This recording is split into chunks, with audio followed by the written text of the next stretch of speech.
Karla žive. Žive. V akciji Postanite zdravi in mladi Ja. Bomo pomagali srečnim izžrebancem, da dosežejo svoje cilje, kar zadeva nivo dobrega počutja, dobrega telesnega počutja, vse splošnega počutja. Tako je.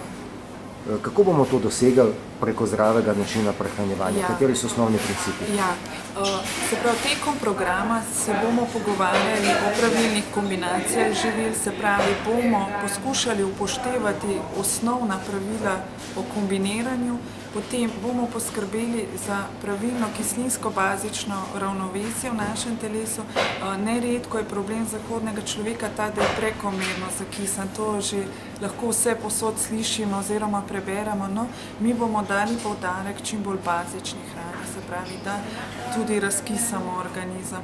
Potem za tiste, ki bi se radi razstrupili, ki bi radi izgubili kakšen kilogramček, bomo dali poudarek tudi na tem, da bojo pojedli čim več svežega sadja, sveže zelenjave, se pravi čim več surovih živil tudi, ker je to bogastvo vitaminov, mineralov, encimov in vse to pohitri razstrupljenje oziroma nas ponovno nahrani s hranili, ki nam običajno kar primanjkujejo v našem vsakodnevnem prehranjevanju. Poudarek bomo dali seveda ekološko pridelani hrani, potem se bomo pogovarjali, v katerih delih dneva je potrebno uživati oziroma priporočljivo uživati določena živila.